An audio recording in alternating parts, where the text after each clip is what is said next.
Hai, balik lagi sama aku Hankun dan kali ini kita bakal mampir dulu ke bis sebelum bahas-bahas video yang lain ya. Mohon maaf, lumayan banyak yang perlu dibahas.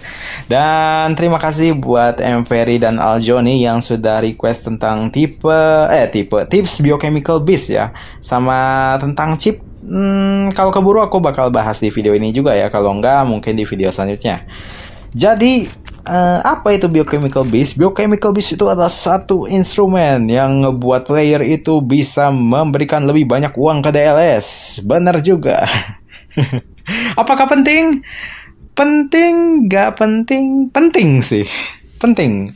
Walaupun tersier ya dibandingkan dengan armamen dan yang lainnya. Seenggaknya kita perlu tahu sih, seenggak-enggaknya walaupun levelnya rendah atau ranknya rendah, tetap kita harus pakai sih, karena lumayan berasa juga kalau bis dipakai dengan benar dan kita bisa cepet meleleh pasukannya. Hati-hati ya, mulai dari kita lihat tombol rank up dulu kalau begitu ya.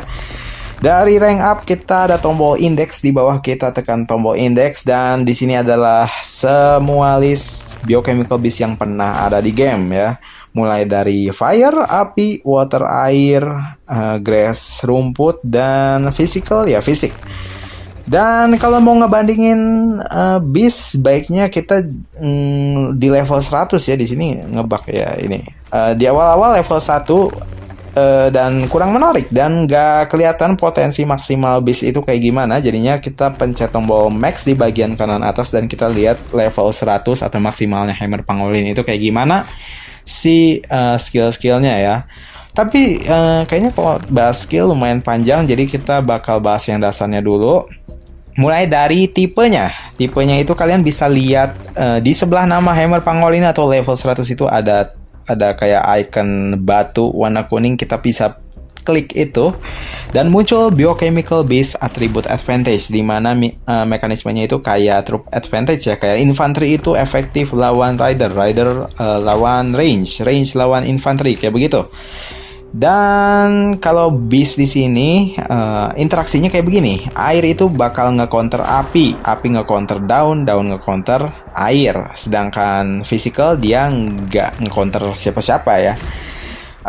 Dan nggak nerima buff atau damage lebih dari biochemical beast yang lain. Apa maksudnya? Biasanya kalau punya troop advantage atau ya advantage, berarti kayak misalkan air ke api, air itu bakal nerima damage buff sebesar 5%. Jadi ngasih damage 5% lebih banyak ke api dan ngurangin damage yang diterima dari api sebesar 5%. Kayak begitu ya. Itu mekanismenya sama persis kayak yang troop itu, walaupun yang troop belum pernah aku bahas, nanti mungkin aku bahas ya. Itu simpelnya tentang atribut ya. Terus lebih bagus mana api, air, daun dengan physical, nanti kita bahas.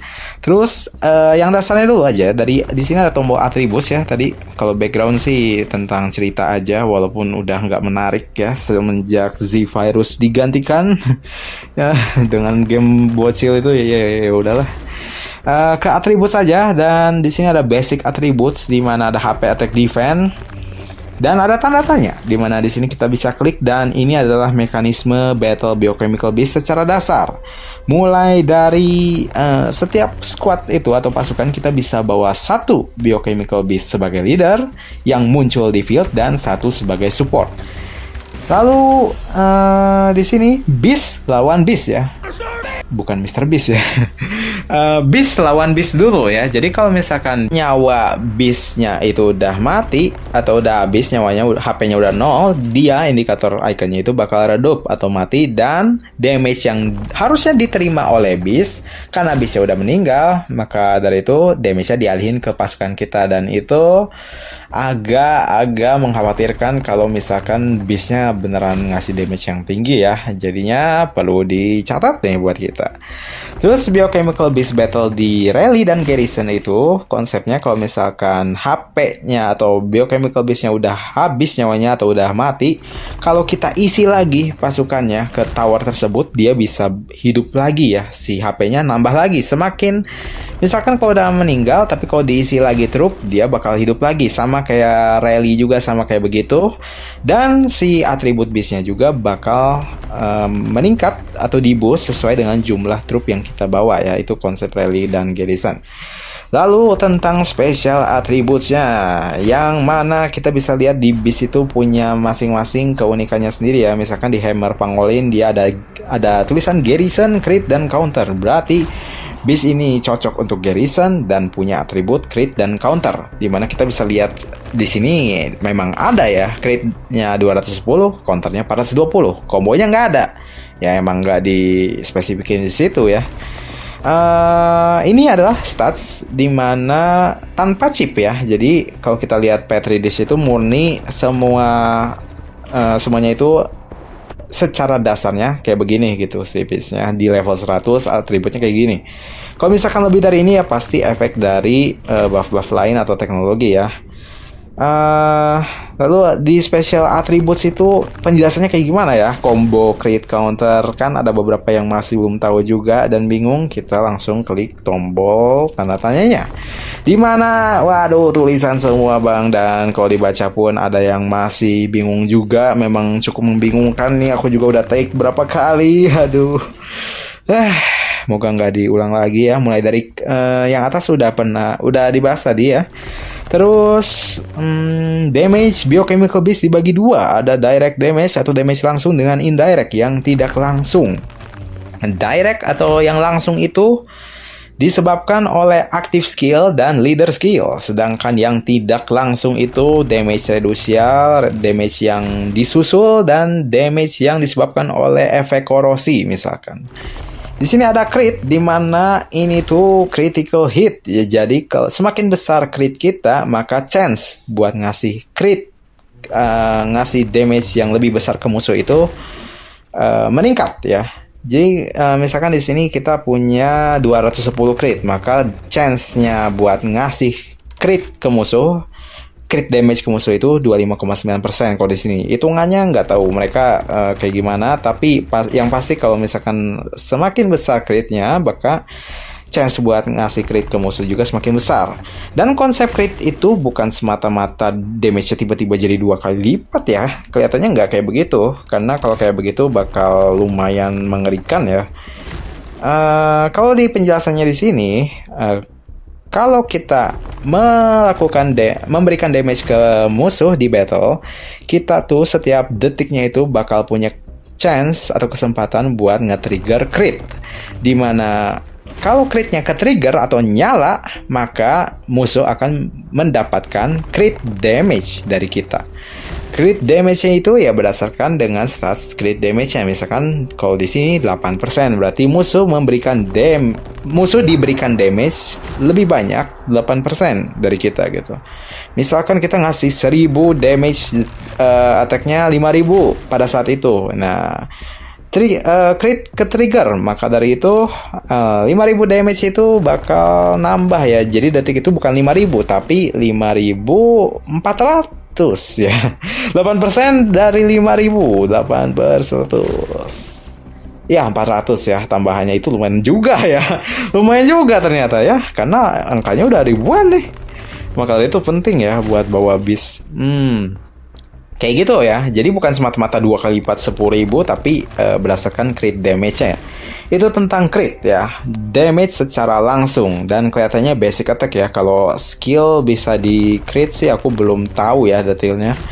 Tapi yang pasti basic attack bakal dapet itu. Terus mekanisme combo kayak bagaimana? Ya sama kayak tadi, ijo-ijonya itu berdasarkan dengan combo. Kalau di sini kombonya 0 ya dia nggak punya kesempatan buat nge-trigger combo. Dan memang nggak Biochemical Beast-nya memang nggak fokus ke itu. Jadi kalau misalkan nyiapin chip buat Hammer Pangolin ya nggak usah ada-adain combo, karena dia nggak ada, secara dasarnya nggak ngasih buff itu, dan kurang efektif kalau kamu kasih chip combo di situ gitu. Jadi kalau chip sekalian nyinggung ya, sesuaiin aja sama atribut terbesar yang kita punya. Misalkan kalau di sini counter ya bagusnya counter, tapi ada yang prefer crit. Nah, kita bakal bahas di video selanjutnya, kayaknya itu bakal panjang ya. Combo, nah kalau mekanisme combo itu beda sama crit. Kalau crit itu ngasih damage secara langsung pada detik itu juga punya kesempatan buat ngasih crit damage bonus. Sedangkan kalau combo ketika ke-triggernya sama kondisinya ketika kita ngasih basic attack sama-sama nyerang di field atau di battle. Nah, ketika di trigger combo itu bukan ngasih damage, sama ngasih combo damage bonus, tapi bukan ke basic attack atau skill yang sedang berlangsung itu, tapi dia tuh kalau ke trigger combo bakal ngaktifin skill aktif satu kali lagi bonus ya. Jadi ngasih ketika combo ke trigger, aktif skill nyala satu kali lagi, dan itu enggak dibatasi sama cooldown. Jadi misalkan kalau ke trigger combo ya pasti langsung nyala aktif skillnya, nggak usah nunggu ada cooldown apapun, dia nggak bakal terpengaruh. Tapi maksimal satu kali ya, 1 detik ya, itu mah ya wajar. Itu tentang combo ya. Jadi nah, combo damage-nya kayak gimana bang? Kalau combo damage-nya itu bakal naikin si aktif skill kita ya. Jadi kayak gini nih, misalkan langsung aja ke praktek ya, yang ada kombonya kali ya. Combo tuh misalkan di sini ya, di sini. Nah ini, jadi tuh, this skill can be triggered by counter attacks or combos ya. Jadi kalau kombonya nyala, aktif skill ini nyala satu kali lagi. Jadi pada detik itu misalkan aktif skillnya nyala, ngasih 240% damage atau skill ke musuh. Kalau kombonya nyala, ngasih skill aktif itu ini nyala sekali lagi gitu aktif skillnya, dan damage-nya itu bakal ditambahin sama combo damage bonus misalkan 16%. Jadinya ini nggak tahu ya kalau di secara detailnya kayak gimana, aku takut salah mau ngomong definisi nambahnya itu beneran nambah 240% tambah 16% jadi 256%, atau 240% ditambah 16% dari 240. Jadi nambah sekitar kalau 16% tuh berapa ya? 10% 24 tambah 8 32. Jadi antara nambahnya beneran 16% atau nambahnya 32%, tapi kayaknya 16% langsung ditambahin deh kayaknya. Soalnya ya mekanismenya kayak begitu. Itu tentang combo damage ya. Counter damage itu sama mekanismenya kayak combo. Dia bakal, kalau counternya nyala atau aktif, bakal ngasih aktif skill satu kali lagi, dan counter damage-nya juga bakal meningkat. Tapi si counter itu bakal aktif kalau di-trigger dulu saat musuh nyerang kita. Jadi kalau musuhnya nggak nyerang kita tapi kita nyerang duluan, ya nggak bakal aktif counternya. Dan ya itu aja sih. Untuk sisanya shield value itu Biochemical Beast bisa mendapatkan shield selama battle ketika skill Beast itu nyala. Kalau shieldnya nyala, dia bakal menyerap semua damage yang diberikan oleh Beast lain atau Beast musuh sampai value shieldnya 0, dan shieldnya itu menghilang. Kalau udah hilang ya kembali lagi seperti normal. Damage yang diterima oleh kita ya bakal ngurangin HP Beast kita. Ini mah mekanisme shield seperti biasa ya, sebenarnya nggak usah dijelasin. Kayak begitu untuk special attributes ya. Terus apalagi yang perlu kita bahas sebagai dasar? Oh, nah, ya di sini ada yang pernah buat guide Biochemical Beast, tapi aku bakal bahas secara cepat saja ya. Dengan grafik seadanya. Ini juga sudah ditingkatkan soalnya blur ya, ini entah sumbernya dari mana, mungkin ada yang pernah buat ya, nggak tahu. Di sini nggak ada kreditnya juga, ya udahlah ya. Jadi di sini ada beberapa tipe Biochemical Beast seperti yang udah aku bilang, dan di sini dia ngasih pro dan cons-nya ya, atau benefitnya apa kalau pakai fire dan kelemahannya apa. Nah ini lumayan bisa jadi referensi nih. Keuntungannya pakai fire, high direct damage tinggi, immediate effect. Jadi kalau ngasih damage ya secara langsung, secara instan dan cepet ngasih damage besar.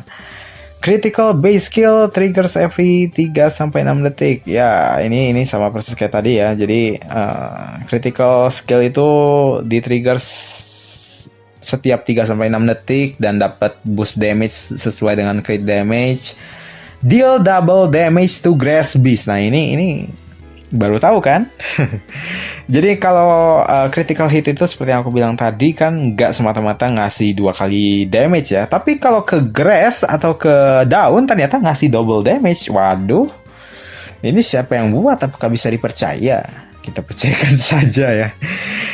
Teorinya seperti itu. Terus great for siege. Jadi bagus buat rally, tapi nggak begitu sih kalau buat aku ya. Support, dia tuh nge-support range heroes. Jadi kalau kita pakai range heroes dia bakal nge-boost karena ya memang seiringan sih. Critical damage-nya tinggi secara instan memang sejalan sama konsep range atau pasukan range yang ngasih damage tinggi dan attack-nya tinggi sih. Dan easily obtainable, gampang didapat. Kelemahannya apa? Lemah melawan beast yang water ya, dan kurang efektif buat rally dan garrison. Jadi ini maksudnya siege itu apa? Pengepungan. Buat ini kali ya, buat nge-swarm kali ya. Ya oke lah. Terus water, nah pro-nya waduh panjang. Constant mix of direct ya. Ini adalah campuran dari direct damage dan damage yang berkala ya. Corrosion is powerful in long fights, betul. Kalau damage yang terus-terusan itu bakal efektif di pertarungan jangka panjang. Dan combo itu bakal nge-trigger extra skill atau active skill kayak tadi konsepnya. Counter Fire Beast ya, nge-counter beast yang api dan tidak ada critical hit, tapi balance sustain attacks, yang artinya attack-nya konsisten di damage yang tinggi kayak begitu ya, atau di damage yang agak tinggi. Karena kalau critical hit kan langsung saat itu besar damage-nya. Kalau corrosion itu dia terus dalam 3 detik, terus aktif lagi 3 detik lagi. Jadi damage-nya berkala, tapi ya terus-terusan damage-nya tinggi gitu, setinggi itu gitu, walaupun nggak setinggi yang critical hit, tapi dia konsisten tuh. Maka dari itu bagus buat battle jangka panjang. Nge-reduction fire damage 5% ya, ini seperti yang aku udah bahas tadi. Nah kalau water beast itu support rider katanya ya, sifatnya. Terus apa kelemahannya? Corrosion butuh waktu untuk bekerja ya si damage-nya. Jadinya kalau buat yang hit-hit ya kayak senggol-senggol doang kurang efektif gitu. Weak direct damage, jadi nggak bisa main senggol-senggol tuh. Kalau senggol-senggol ya dikit doang damage yang dikasih. Dan corrosion itu nggak bisa nge-trigger combo atau counter ya. Terus grass itu tank and shields katanya. Apa keuntungannya? Direct damage-nya tinggi, ya sama dia nge-absorb damage, udah sama dia spesialisasi buat nge-tank melalui shield-nya, tapi dengan waktu yang terbatas ya. Grass Beast itu paling bagus digunakan dengan hero yang punya shield ya, kayak Raigoro, Thunder, dan Raven katanya. Ya tapi emang karena ada shield efeknya ya, jadi dua-duanya itu sama-sama sejalan dengan konsep tank ya. Jadi memang fokusnya buat bertahan. Apa kekurangannya? Shield nggak bisa block troop damage ya. Jadinya kalau ya ini konsep yang perlu kita tahu juga. Kita besar-besarin defense, tapi kalau musuhnya udah mati ya defense-nya jadi nggak berguna, nggak ngasih damage tambahan ke musuh ya kayak gitu. Kalau shield kita masih ada tapi musuhnya udah nggak ada, shieldnya tetap jalan tapi nggak ngasih damage ke musuh, cuman shield aja. Jadinya nggak terlalu berguna untuk itu. Terus counter doesn't work on leader skill. Counter nggak bekerja menghadapi leader skill. Counter cuman aktif kalau diserang ya, karena counter attack kalau diserang, bukan kita yang nyerang ya. Nah, kalau tentang physical, dia netral ke semua elemen lain, ideal buat rally dan garrison, dan punya damage yang besar secara langsung untuk roll-roll ini. Karena ada efek skill 3 ya. Terus ada cons-nya atau kelemahannya, dia bakal kurang berdampak di field battle. Dan gak ada versi biru dan versi hijaunya ya di game, langsung versi ungu dan versi gold, dan susah didapat dan dinaikin levelnya katanya seperti itu. Walaupun memang aku prefernya ke physical. Nantilah kita bahas tentang itu. Terus kombinasi-kombinasinya, ada sinerginya ya. Waduh, panjang sekali kita bahas ya ini. Lumayan banyak yang perlu dibahas, dan kalau kalian suka boleh like, kalau nggak suka boleh dislike, kalau tertarik boleh subscribe. Dan kita bakal bahas tentang yang lebih jauh tentang Beast di video selanjutnya ya. Kalau tentang damage mekanik, direct damage, status damage udah, crit combo counter shield udah. Kebanyakan udah sih. Ini yang level selanjutnya nanti kita bakal bahas di video selanjutnya. Jadi thank you and we'll see you on the next video. Aku Han Kun, say goodbye. Bye.